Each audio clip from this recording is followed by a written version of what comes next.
Welcome to 7 TV focus. ప్రస్తుతం మనము రాష్ట్ర వ్యాప్తంగా చూసుకుంటున్నాం. చాలా వరకు ఏంటంటే ఎస్ఐఆర్ స్పెషల్ ఇంటెన్సివ్ రివిజన్ గురించి కొంతమంది ప్రజలైతే తీవ్ర గందరగోళానికి గురవుతున్నారు. ఎందుకంటే అసలు ఈ ఎన్యుమరేషన్ ఫామ్లో మేము ఏమేమి ఫిల్ చేయాలి, ఎలా ఫిల్ చేయాలి, అసలు ఈ ఫామ్లో ఏమేమి ఉన్నది, ఒకవేళ ఈ ఫామ్లో మేము డీటెయిల్స్ ఫిల్ చేస్తే ఎలాంటి అసలు ఇబ్బందులు వస్తాయని చెప్పేసి అని చాలామంది గందరగోళంలో పడుతున్నారు. సో ప్రస్తుతానికి మనం కుత్బుల్లాపూర్ నియోజకవర్గం అయినటువంటి నిజాంపేట్ సర్కిల్ ప్రగతి నగర్లో ఉన్నాం. సో ఇక్కడ ప్రభుత్వ స్కూల్ దగ్గర ఉన్నామండి. ప్రస్తుతానికి మనతో పాటు బిఎల్ఓలు అలాగే బిఎల్ఏలు ఉన్నారు. సో వారిని అడిగి మరిన్ని విషయాలు తెలుసుకుందాం. నమస్కారం సార్. నమస్తే. చెప్పండి సార్, అసలు అంటే ఇప్పుడు ఈ ఈ ప్రక్రియలో నిజానికి అసలు మీరు వచ్చిన ప్రజలకు అసలు ఏమేమి చెప్తున్నారు ఈ ఎస్ఐఆర్ గురించి? ఎస్ఐఆర్ ఫామ్లో 2002లో ఓటు ఉన్నాయి కదా, ఆ ఓటర్ ఐడి వాళ్ళకుంటే మేము ఇక్కడ ఈ ఫామ్ ఫిలప్ చేయమని చెప్పి ఇన్ఫర్మేషన్ ఇస్తున్నాం. ఇలా ఫిలప్ చేసుకొని వస్తున్నారు 2002లో ఉంటే. వాళ్ళు 2002లో లేకపోతే ఇలా ఫామ్ సెకండ్ థర్డ్ కాన్సర్న్ ఉంది కదా ఇక్కడ, రిలేషన్ ఎవరైతే ఉన్నారో వాళ్ళకి సంబంధించిన డీటెయిల్స్ రిఫరెన్స్ గా పెట్టుకొని ఫిల్ చేయండి. అలా చేయిస్తున్నాము. ఒకవేళ వాళ్ళకి ప్రజలకు తెలియకపోతే ఇంతకుముందు నింపిన ఫామ్స్ ఉంటాయి కదా, ఇలా ఈ సెకండ్ వన్ ఒకటి వచ్చేసి 2002లో వాళ్ళ ఫాదర్ మదర్ ఎవరైనా ఉంటే అలా ఫిలప్ చేయించేసి సెకండ్ వాళ్ళ ఓటు ప్రజెంట్ ఉన్న ఓటు ఇలా ఫిలప్ చేయిస్తున్నాం. సో ఇది వాళ్ళకి అర్థమయ్యేలాగా 1-2 సార్లు మేము చెప్తూ ఉన్నాం. సరే, నిజానికి అంటే ఓటరు ఎలాంటి పత్రాలు సమర్పించాలి, దీని గురించి మీరు ఓటర్లకు మీరు ఇచ్చే అంటే సూచనలు ఏంటి? డౌట్ లేకుండా బ్యాక్ సైడ్ మాకు ఏమేమి ప్రజెంట్ చేయాలో ఈ ఫామ్లో ఫిలప్ చేసి ఇచ్చాము. కేంద్ర ప్రభుత్వం నుంచి రాష్ట్ర ప్రభుత్వం నుంచి ఏవైతే పత్రాలు పొందారో వాళ్ళకి ఆధార్ కార్డు కానీ, ఓటర్ ఐడి, సో ఇట్లా anything, date of birth certificate కానీ చాలా ఉన్నాయి. అలా ఈ దీంట్లోనే అవేర్నెస్ చేసాము. వాళ్ళకి ఏవైతే అవైలబుల్ ఉంటాయో అవే వాళ్ళని ఇవ్వమని మేము రిక్వెస్ట్ చేస్తున్నాం. అంతే, జస్ట్ ఫోర్స్ ఏం లేదు, రిక్వెస్ట్. వాళ్ళు ఏది ఇస్తే అది తీసుకుంటున్నాము. సో మరి సార్, ఇప్పుడు నిజానికి అంటే ఈ ఓటర్ జాబితా అంటే ప్రక్రియ అనేది ఏదైతే ఉందో పూర్తిగా పారదర్శకంగా జరగడానికి ఉండేందుకు మీరు ఎలాంటి జాగ్రత్తలు తీసుకోవాలని చెప్పేసి అని మీరు ప్రజలకు సూచిస్తారు? అంటే వాళ్ళకి ఎన్ని ఓట్లు ఉన్నాయి, అంటే వాళ్ళదే నా ఓటు లేదా దొంగ ఓట్లు వేస్తున్నారా, ఎవరైనా వాళ్ళ ఓటుని యూజ్ చేస్తున్నారా, వాళ్ళే వస్తున్నారా ఓటుకి లేదా అని చెప్పి ఈ ఎస్ఐఆర్ ఫామ్ అనేది ఒకటి జరుగుతుంది. సో ఇదండి, ఇక్కడ అంతే బిఎల్ఓ గారు మనతో పాటు చెప్తున్న పరిస్థితి ఏంటంటే ఖచ్చితంగా మేము అంటే వాళ్ళకు ఏ ఐడి ఉంటే ఆ ఐడి సమర్పించాలని చెప్తున్నాం, కానీ మేము ఎటువంటి ఫోర్స్ అయితే చేయట్లేదు. ఇలాంటి పత్రాలు సమర్పించాలని చెప్పేసి ఎటువంటి ఇబ్బందులు పెట్టట్లేదు వాళ్ళకు. ఒకవేళ 2002 నాటి అంటే ఐడి అంటే వాళ్ళకు అప్పటికి ఓటు హక్కు వినియోగించుకుంటూ ఇట్లా వాళ్ళు ఒకవేళ ఉంటే వాళ్ళ ఒక కాలంలో, అలాగే ఒకవేళ వాళ్ళు లేకపోతే సో దాని తర్వాత సెకండ్ కాలంలో ఫిల్ చేయాలని చెప్తున్నాము. సో వాళ్ళకి ఏంటంటే పూర్తిగా ఎటువంటి ఇబ్బందులు తలెత్తకుండా సో ఇక్కడ ఉండి వాళ్ళకి సూచిస్తున్నామని చెప్తున్నారు. మనతో పాటు ప్రస్తుతానికి బిఎల్ఏలు ఉన్నారు, వారితో మాట్లాడి తెలుసుకుందాం. నమస్కారం సార్. నమస్కారం అండి. చెప్పండి సార్, అసలు అంటే ఓటర్లు ఎలాంటి జాగ్రత్తలు తీసుకోవాలని చెప్పి మీరు వాళ్ళకి సూచిస్తున్నారు? సో నేను ప్రతిదీ చెప్పేది ఒకటండి, మీరు ఏదైనా ఎస్ఐఆర్ ప్రాసెస్ వచ్చిన తర్వాత ప్రతిదీ డాక్యుమెంట్ తెచ్చుకోండి. ఎందుకంటే మేము ఏది ఉంటే అది అడుగుతాం మేము. And birth certificate, Aadhaar card, అంటే పాస్పోర్ట్. ఎందుకంటే ఇది మన ఓట మన కాదా అనేది ఒకటి చెప్పాలంటే ఇప్పుడు దీని మీద ఇది ఎలాంటి అపోహలు నమ్మద్దు. చాలామంది అది చెప్తున్నారు, చెప్పిన దానికని కాదు. ఇదేంటంటే ఇది మనం జెన్యూనా కాదా, ఇది మన ఓట కాదా. ఎందుకంటే ఇప్పుడు లాస్ట్ ఇయర్ చాలా ఫేక్ ఓట్స్ జరిగాయి. సో ఈ ఫేక్ ఓట్స్ అన్నింటినీ తప్పించడానికి ఈ కరెక్ట్ అయిన అర్హత ఉన్న ఓట్లను చేకూర్చడానికి వస్తున్న ఒక ప్రక్రియ ఎస్ఐఆర్ అనేది. సో ఇందులో భాగంగా మేము ప్రతి ఒక్కరం వాళ్ళ డేటా కలెక్ట్ చేస్తాం. డేటా కలెక్ట్ చేసి ఫామ్స్ నింపి తర్వాత ఏదో ఒకటి జిరాక్స్ కంపల్సరీ తీసుకుంటాం.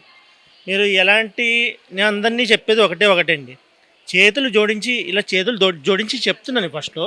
ఎలాంటి అపోహలు నమ్మద్దు, ఎవరు ఏం చెప్పినా నమ్మద్దు. బిఎల్ఓ ఏదైనా అనుమానం ఉంటే ఇక్కడ బిఎల్ఓలు ఉన్నారు, బిఎల్ఏలు ఉన్నారు, సంప్రదించండి. కొంతమంది ఏం చేస్తున్నారంటే అంటే ఈ బిఎల్ఓలు చాలా వరకు ఇంటికి వచ్చి అడ్రస్కి వచ్చి పత్రాలు అంటే అవి ఎన్యుమరేషన్ ఫామ్లు ఏవైతే ఉన్నాయో అవి ఇవ్వట్లేదు. మేము ఎక్కడున్నా కానీ అక్కడికి వచ్చి ఇస్తున్నారు, సరే ఇట్లా చెప్పి వెళ్తున్నారు, కానీ సో దానివల్ల ఇబ్బంది అవుతుందంటారు. అట్లాంటి వారికి మీరు ఏం సూచిస్తారు? సార్ మేము చెప్పేది ఒకటండి, మేము ఇంటికి వస్తున్నాం, మీరు ఉండట్లేదు, 3 రోజులు 4 రోజులు తిరుగుతున్నాం, ఉండట్లేదు, మరి తర్వాత మరి మీకు ప్రాబ్లం అవుతుంది కదా ఓటుకి. సో మేము అందుకని మీ ఇంట్లో ఎవరైతే ఇంట్లో ఉండరో వాళ్ళని ఇలా ఇంటికి ఇక్కడ రమ్మంటున్నాం. మేము ఈ సర్వేకి వెళ్తున్నాం.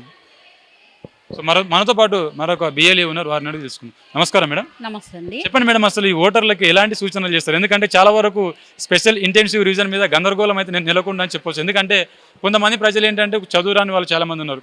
సో 2002 నాటికి ముందు ఒకవేళ వాళ్ళ ఓటు హక్కు లేకుంటే వాళ్ళు అసలు ఆ ఫామ్లో ఎలా ఫిల్ చేయాలి ఏంది ఒకసారి చెప్పండి మేడం. 2002కు ముందు ఓట్లు లేనట్టయితే అండి, వాళ్ళు వాళ్ళ పేరెంట్సే కానీ లేకపోతే వాళ్ళ తాతలు వాళ్ళ అమ్మలు నానమ్మలు వాళ్ళు ఉంటారు కదా, ఎలాగో వాళ్ళ గ్రాండ్ పేరెంట్స్ వాళ్ళ ప్రూఫ్స్ పెట్టి కంపల్సరీ ఈ ఫామ్ అనేది ఫిలప్ చేయాలండి. ఇది చాలా ఇంపార్టెంట్. ఇది ఎస్ఆర్ఐ ఫామ్ అనేది ఏంటంటే మన దేశంలో ఎన్నో దొంగ ఓట్లతోటి మనకు పొలిటికల్గా వచ్చిన లీడర్స్ కూడా దొంగ ఓట్లతో గెలిచినట్టుగా కొందరు కంపారిజన్ చేసుకొని గొడవలు అవుతున్నాయి. అలాంటివి కాకుండా మన రాష్ట్రంలో దొంగ ఓటు అనేది లేకుండా స్వచ్ఛందంగా ఎవరికైతే కరెక్ట్గా ఓటు హక్కు ఉందో వాళ్ళు కంపల్సరీ వినియోగించుకోవడం కోసం ఈ ఎస్ఆర్ఐ ఫామ్ అనేది మేము పెట్టామండి. ప్రభుత్వం ఏర్పాటు చేసిన దీని విషయంలో మాత్రం ప్రతి ఒక్కరిని మేము కాంటాక్ట్ అవుతున్నాము. ప్రజెంట్ ఎవరైనా ఫోన్ నెంబర్స్ ఉన్నా కూడా మేము తీసుకుంటున్నాము. ప్రతి ఇంటికి మేము వెళ్తున్నాము. కొన్ని చోట్ల వెళ్ళకుండా వచ్చండి, వెళ్ళిన వాళ్ళు మాత్రం కొంతమంది వెళ్తున్నారు. వెళ్ళినప్పుడు కొందరు వాళ్ళ డ్యూటీస్ పని మీద వాళ్ళ పనుల మీద పర్సనల్గా వాళ్ళు ఏదో వర్క్ చేస్తుంటారు కాబట్టి ఇంటికి వచ్చేసరికి సమయం ఉండట్లేదు.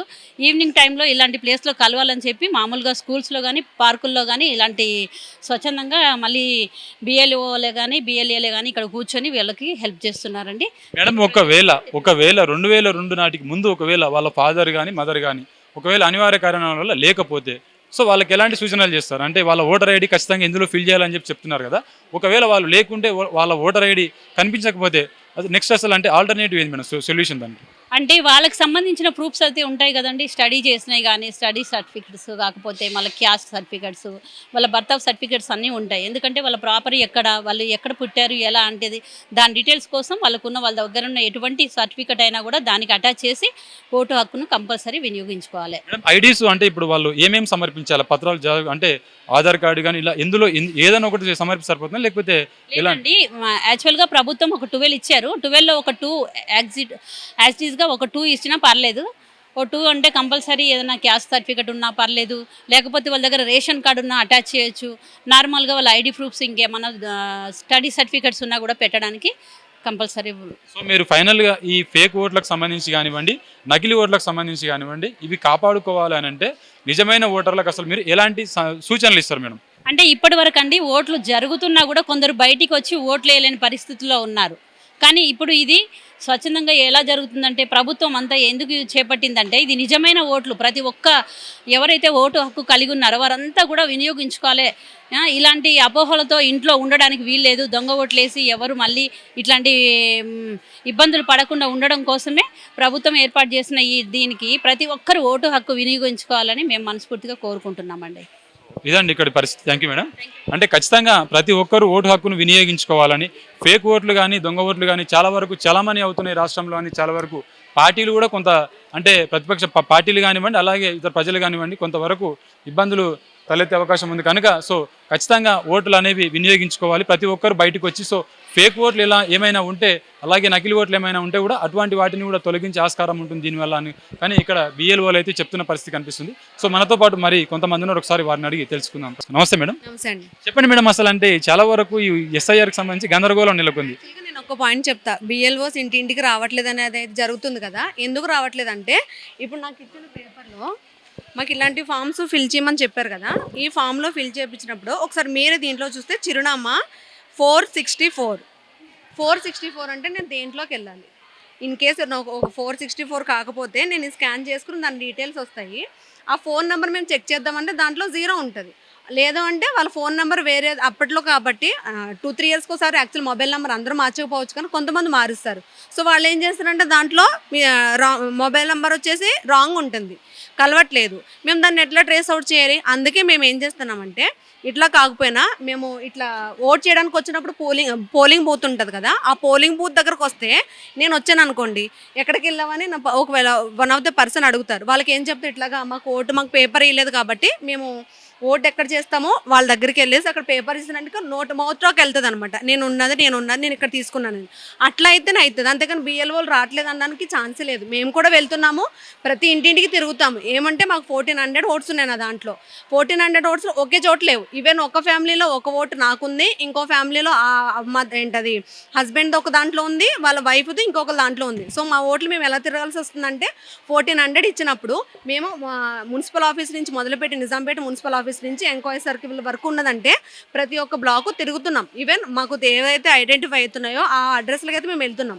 ఈ 461 ఫ్లాట్ నెంబర్ 102 అంటే 102 అంటే ఏ ఫ్లాట్కి వెళ్తాం మేము, అంతే కదండి. అడ్రస్ మారిన వాళ్ళకి మీరు ఏం సూచిస్తారు మేడం? అంటే ఇప్పుడు కొంతమంది చాలా వరకు అడ్రస్లు మారారంటూ చెప్తున్నారు కదా, సో ఆ అడ్రస్ మారిన వారికి మీరు ఏం సూచిస్తారు? మారిపోయినప్పుడు ఏమవుతుందంటే మొబైల్ యాప్లో ఉంటుంది కదా, దాంట్లో మొబైల్ నెంబర్ అని అప్డేట్ చేసుకోవాలి.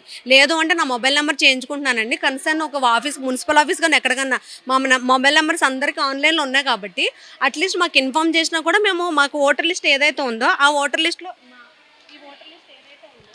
ఈ ఓటర్ లిస్ట్లో వీళ్ళందరూ ఉంటాయి కాబట్టి మేము దాంట్లో వాళ్ళ పేరు దగ్గర కానీ వాళ్ళ ఓటర్ నెంబర్ ఐడెంటిఫై చేసి అక్కడ మేము మొబైల్ నెంబర్ రాసుకుని నెక్స్ట్ ఏవైతే ఇలాంటి సర్వేలు వస్తున్నాయో మేము వాళ్ళకి కాంటాక్ట్ అవుతాం. ఎందుకంటే ఇయర్లీ వన్స్ 5 ఇయర్స్కి ఒకసారి వస్తుంది కాబట్టి మేము మొబైల్లో ఫీడ్ చేసి పెట్టుకోలేము.